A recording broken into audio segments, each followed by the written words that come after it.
Selamat pagi. Hehe. Woi. Sambil nganu ya, saya sambil nganu, sambil sarapan. Udah habis sih sebenarnya. Ini hanya obrolan-ngobrol aja. Kemarin waktu salah di mana di Jepara itu, kamu sempat tanya tentang apa? Kenapa rancangannya pertama model grid bla bla bla itu gimana sih? Diulangin dong coba. Kemarin kan kita sempat merancang mimpi gitu ya. Terus aku melihat ketika kamu memulai proses desainmu selalu diawali dengan menggambar, oke, ini ada front office, katakanlah ada ruang depan, kemudian ada aksis, kemudian ada pola-pola yang menurutku jalurnya terlalu teratur dan it's not like me gitu. Aku orang yang sangat tidak teratur. Apakah suatu rancangan arsitektur yang kamu sebut sebagai aksesibilitas itu selalu berpatok pada keteraturan, atau sebetulnya ada konsep-konsep yang lain yang kita bisa ubah sehingga kita tidak harus menjadi arsitek yang teratur gitu. Ya. Oke. Bentar, jadi gini. Kalau boleh, saya ini sebenarnya gini loh. Bicara tentang konsep itu tidak boleh terlepas dari teori-teori yang ada di belakangnya. Menurutku gitu. Jadi kayak misalnya kita bicara tentang yang kita bicarakan kemarin itu sebenarnya masih sirkulasi sih. Sirkulasi, penempatan blok itu masih sangat kasar. Jadi kalau kemarin itu saya masih memakai pola grid yang linear. Pola grid masih kayak di permukiman kayak gitu memang, karena memang bentukan pada gambaran saya, bentukan awalnya ini adalah suatu tempat untuk disewakan di tengah sawah. Saya bayangin ada sawah, ada bangunan-bangunan di situ yang tidak merusak sawah sama sekali, orang masih bisa menyawah kayak gitu. Ini berarti ada dua variabel di situ, rumah untuk disewakan dan ada sawah sebagai faktor faktor lingkungannya. Pola sirkulasi dulu. Ya, sebelum kamu kemana dulu? Ya. Okay. Katanya ada 3 atau 5. Ya, ada pola sirkulasi, yaitu yang satu adalah pola sirkulasi grid atau bisa dibilang sebagai pola linear. Berikutnya ada loop. Berikutnya adalah ada pola radial. Nah, dan berikutnya adalah loop. Satunya lagi yang apa tadi?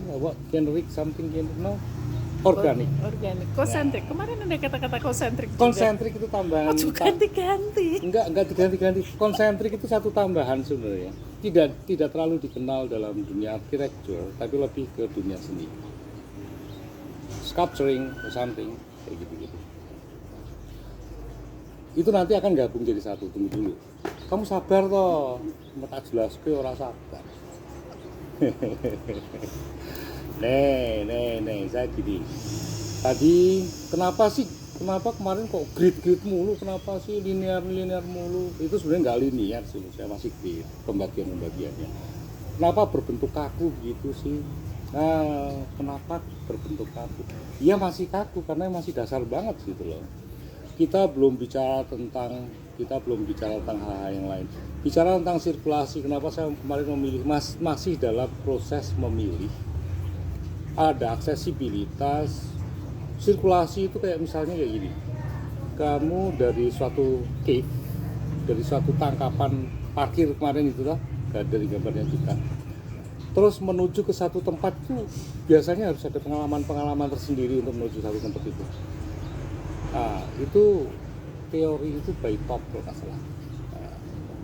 Harus ada pengalaman ketika kita masuk ke sesuatu. Nah, saya hanya membuat suatu gambaran besarnya itu seperti apa.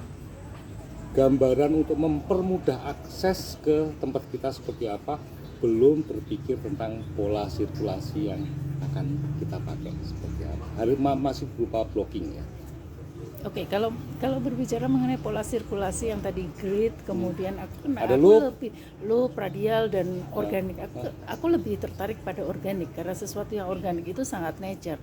Apakah organik ini bisa diterapkan pada tanah-tanah yang bersifat datar seperti persawahan, atau dia harus tanah yang memiliki kontur-kontur ekstrem sehingga ada leveling di dalam rumah, ada leveling di dalam tanah, ada, Aku sih atau bisa dipadukan? sebenarnya saya sendiri, aku dulu itu lebih suka dengan model-model yang tidak teratur seperti itu.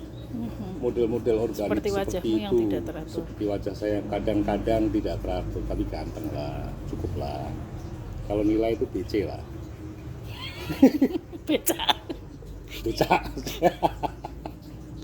Enggak, jadi gini. Menurut saya kenapa ada sirkulasi yang bermodel organik? Itu karena ada keterbatasan site. Gitu loh. Terus kenapa? Apakah misalnya kamu nggak punya keterbatasan site, nggak bisa dibikin organik? Ya bisa-bisa aja asal tidak merubah site. I mean gini, Kenapa nggak boleh merubah site? ketika kamu mempunyai hal yang sudah datar, kenapa dipersulit sih dengan membuat tiren-tiren? Oh, itu akan jadi lebih bagus. Ada hal yang lain untuk membuat lebih bagus daripada costly untuk menimbun tanah, membuat suatu kontur. Ada cara. Misalnya kamu suatu saat akan membuat building itu menjadi seperti berkontur, ya tinggal tambahin kaki aja selesai kan, tidak harus menambah sawah, menambah itu lagi yang secara ekologis itu kan tidak baik. Mudah-mudahan ya banyak pihak arsitek akan mengamalkannya untuk tidak begitu saja terus ada sawah yang bagus karena ownernya pingin tiren, timbunlah sawah itu kan gila-gilaan. Itu yang membuat ekologi kita akan semakin rusak. Ketidaktahuan tentang hal ini gitu loh. Sorry to say, but aku hanya ingin meluruskan aja. Kita akan membuat hal yang organik, tapi dengan bentukan arsitektur. Oke. Tidak dengan Bukan di penambahan, sirkulasi dan bukan tidak pada pada penambahan tiren dan lainnya. lain-lain. Oke. Nah, kemudian ketika kita berbentuk grid itu bentuknya kalau tangkapan mata pertamaku itu akan cenderung menjadi lebih kotak-kotak, lebih teratur. Apakah kita bisa menganalogikan sesuatu? Misalnya aku sangat suka dengan poison ivy. Kenapa kita tidak membuat pet yang bentuknya poison ivy? Ini menarik itu sebenarnya. apa? Ini pagi ini sangat menarik karena kita bicara tentang analogi. Analogi, itu bahasa anal dan ogi. Analnya ogi. Sorry. Jadi gini. Jadi ada analogi yang biologis. Saya terlalu kepala saya tuh isinya kok teks Inggris, jadi kadang-kadang susah saya menjelaskan. Biologis, analogi yang matematis, ada lagi yang analogi yang romantis. Tadi yang sudah saya sebutkan tadi, analogi romantis. Ada lagi dramalurgi, ada lagi adhoik. Gila banyak banget. Satu-satu ya. Kita udah hampir 10 menit nih, bentar nggak ada yang dengerin. Gimana kalau itu jadi bahasan kita ngobrol Oke, sore kita nanti? akan Berarti jadikan analogi. bahasan sore nanti. Nah, tadi balik lagi. Sehingga sebetulnya apakah kita bisa mengisi pet-pet itu dengan yang disebut sebagai biostructural analogi? Of course ya. Jadi sebenarnya bukan di petnya untuk biostructural analogi itu sebenarnya tapi- bukan di pet, but pada building. Kalau sekarang aku pengen di petnya, jadi pola petnya Iya itu sangat bukan bisa. pola. Nah, itu apa namanya? Itu adalah art pada architecture sebenarnya. Ketika kita membuat suatu bentukan art, tapi masih dalam pola teori sirkulasi yang disebut sama orang-orang yang hebat itu tadi. Ya kenapa tidak? Ini hanya lebih pada bukan pembenaran sebenarnya.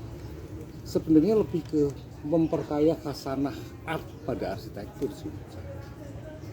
Jadi nanti kalau menurutku ya, kita punya site nanti itu, aku akan membentuknya menjadi satu bentukan tunas. Kalau kamu pilihannya apa sih, daun, tunas, apa ranting? Aku sangat contoh? suka paisley, tunas pakis, paisley. Oke. Kita kan Itu menyebut atau sebagai poison tunas ivy. pakis. Aku bayangin Poison ivy itu cantik banget. itu, aku bayangin kalau dari atas ya, dilihat dari drone itu ya, walaupun kecil ada bentukan seperti itu akan sangat menarik. Art and architecture. Oke, berarti nanti ngopi sore kita akan berbicara mengenai analogi. Ngopi Kamu sore kita akan ceritain bicara tentang tentang analogi. Analogi is a part of architecture, is a part of art. Jadi itu kalau digabung itu akan menghasilkan bentukan-bentukan yang tidak kaku, tidak bodoh. Apakah bentukan kaku itu bodoh? Ya enggak. Justru bentukan kaku itu adalah bentukan dari analogi matematis. But tar sore aja ya.